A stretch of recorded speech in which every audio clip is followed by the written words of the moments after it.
Hey there, welcome back to Featherwood Farm. Today I am working in front of the cottage garden and kind of the orchard garden on this bed that I had set up here a few years ago, which was kind of just a mishmash of things. And I previously had it edged with a bunch of old logs and stuff. Those were already starting to kind of disintegrate, so much so that like when I would weed whack around here, it was shredding them, not all of them, but a lot of them, and kind of ruining the border and stuff. So I wanted to clean up that edge, and I had some of these much larger stones left over from the order that I got when I did the fire pit garden. These are all way bigger than what I actually had ordered and paid for, and I figured I would use them up here. I don't know if I'll have enough to go all the way around. I've gone maybe 20 feet, maybe a little bit less than that so far, and I've got a couple more loads that I can get with the tractor and bring over. And I've been mulching everything in, and I have some shrub liners, different hydrangea varieties, some forsythia, Kodiak orange, deer villa, and proudberry coral berries. And I know for sure that I want to put a little drift of the forsythia. They're the show-off starlet. They don't get very big. I want to say 2.5 to 3 foot tall and wide. So maybe like a cluster of like 3 here, and another group of like 3 at a couple different points further down the bed, because I really want this to be a low maintenance, more shrubs than anything else. I still have bulbs and stuff in here. And yeah, I think that'll be nice. And then I can also use them for cuttings, for arrangements and stuff. And I did take out the few Rudbeckia plants that I had right here in front of the little gold 9-barks, the tiny gold 9-barks.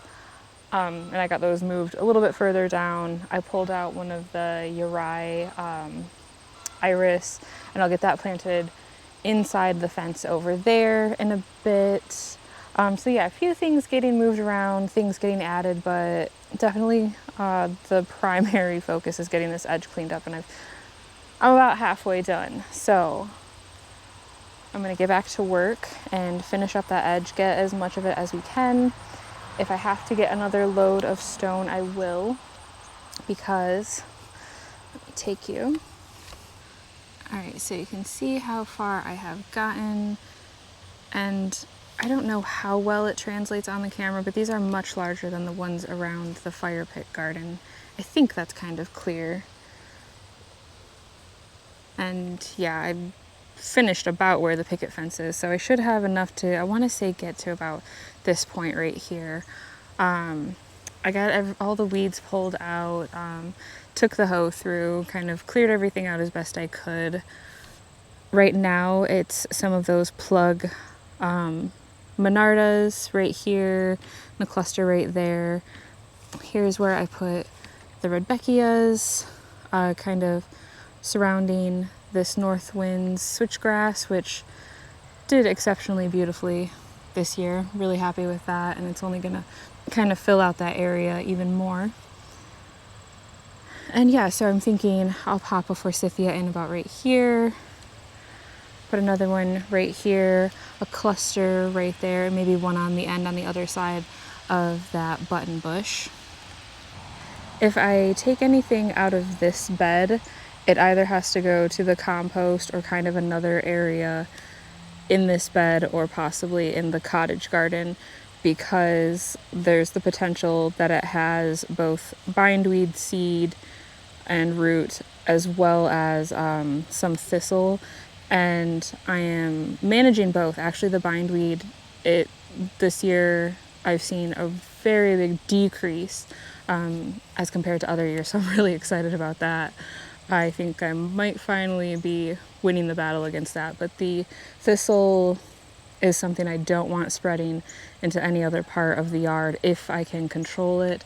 So they will, like, plants from here will never go into the front or into the redbud garden or the fire pit garden. They will always stay here, or they'll either go into the compost or possibly the cottage garden. So yeah, I will get as far as I can on this border. I'm still going around with the edger, and I'll clean that all up. And then for about a week, maybe closer to 2 weeks now, I've had the silage tarp here. This grass should be good and smothered. The first week I put it down, it was still well into the 80s and quite sunny. So I'm going to either today or tomorrow, sometime soon, get that pulled up and heavily mulch it with the wood chips that I have still. And here I'm just going to put a hedgerow of those Proudberry coral berries and then some more forsythia, and not this year, but maybe in year to come, maybe next season, I might get some perennials and put those in there as well. But really want to focus on the shrubs and kind of that, low maintenance, but still usable for the cutting garden. That's kind of the theme of this area.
Okay, so I have put down a pretty thick layer of the wood chips on this front left side of the orchard garden looking in, and I'm going to do the proudberry coral berries along the back. I want to say that they are maybe 3 to 4 feet spacing, so I think this is like 17 feet, so should get 4 or 5 shrubs in there. And then I'll do a little drift right here in this front corner of the forsythias, and then next year I'll worry about filling in with some perennials. I won't do anything crazy. It'll probably be like all the same thing. Honestly, I'm thinking Joe Pye weed. I would really like to get some shorter variety of Joe Pye weed, probably phantom, like I already have. I really like how that performed this year, and put those in because this is an area that will get inundated in the springtime, so I need something that can tolerate that.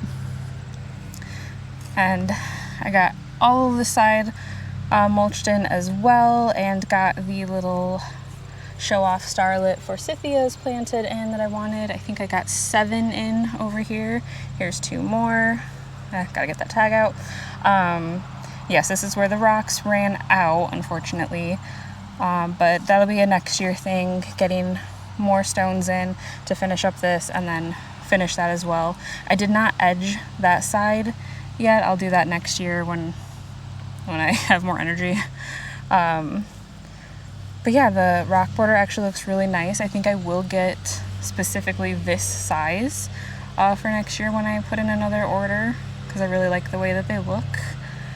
And this is where I moved those Rudbeckias out, and I'm thinking I would like to put some of the Phantom Joe Pye weed right here as well, for the same reasons. This area can get pretty inundated in the spring, liked how they performed. Plus, I don't think that they get nearly as tall as those Rudbeckias had, so they shouldn't crowd out the 9 barks.